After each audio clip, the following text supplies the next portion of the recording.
Eu sou Flávia Pinto e o nosso trabalho é dentro da Casa do Perdão, um terreiro de Umbanda, que descende das religiões de tradições indígenas e de matrizes africana. Ele tem o papel de defesa do meio ambiente, no sentido de que todas as nossas tradições trazem elementos da natureza no seu processo ritualístico. Então, somos uma religião que vive interagindo com a natureza em tempo integral. Então, essa defesa pela natureza torna-se algo natural para todos nós, porque nós sabemos que sem a natureza nós não podemos manter as nossas tradições, os nossos valores, os nossos conhecimentos éticos. Durante nossos atendimentos, nós realizamos também esse trabalho com mulheres de periferia, que são maioria de mulheres negras, trazendo para elas, além dos ensinamentos dos valores religiosos,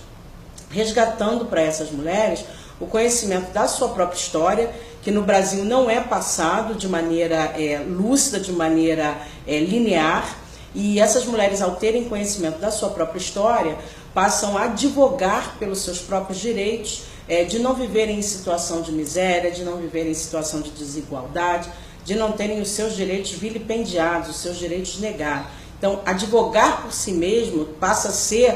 uma luta que todas nós, mulheres de terreiro, travamos para brigar por um novo lugar para ser mulher negra e pobre dentro do Brasil. E essa consciência, não do meio ambiente, mas do ambiente por inteiro para todas nós, é algo extremamente importante que faz parte do nosso trabalho. Então, as mulheres que vão aos nossos terreiros como frequentadoras, como filhas desse terreiro, as pessoas que passam pelas nossas oficinas ou pelas palestras que nós realizamos itinerantes, e, sobretudo, as mulheres que estão dentro do presídio, ao qual nós realizamos atendimento de assistência religiosa, transforma a consciência dessas mulheres, porque nós dizemos para elas que elas não são descendentes de escravas. Elas, na verdade, são descendentes de mulheres guerreiras que sobreviveram a 400 anos de escravidão e que foram submetidas ao processo escravizatório, mas que guerrearam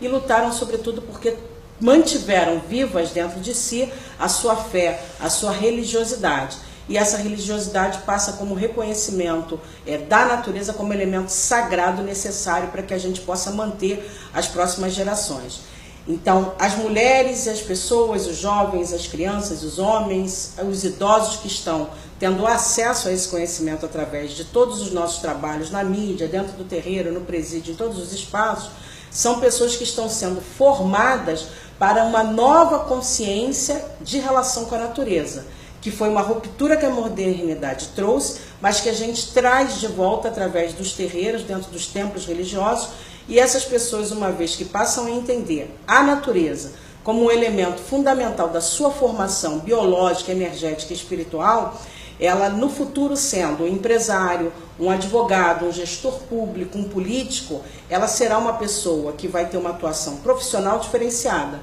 porque ela foi formada durante 10, 15, 20, 30 anos da sua existência humana com consciência diferenciada dessa natureza. Então, será uma pessoa que dificilmente aprovará uma lei que vai contra a defesa desse sagrado, dessa natureza.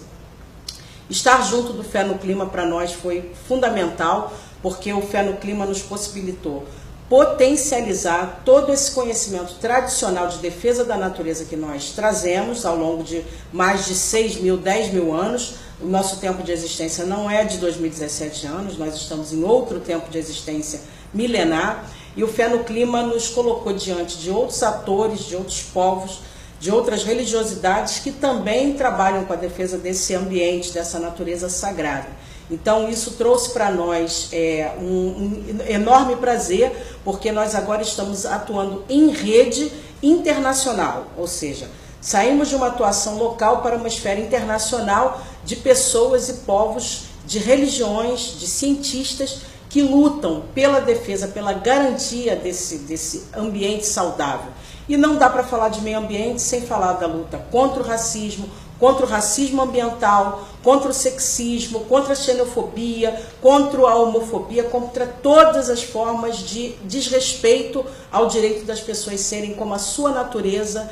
é, ou seja, como elas vieram ao mundo. No caso do Brasil especificamente, é extremamente importante visibilizar essa luta, porque nós sofremos um processo de perseguição, de intolerância religiosa, onde nós estamos sendo silenciados, invisibilizados e não permitindo mais a nossa circulação, até mesmo nos espaços públicos. Então, é fundamental que o ambiente nos conceda o direito de circular livremente.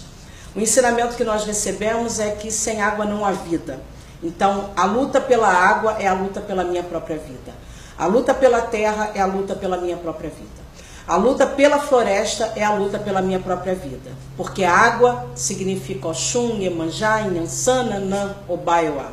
Terra significa Obaluaê, significa Nanã, significa os deuses da natureza.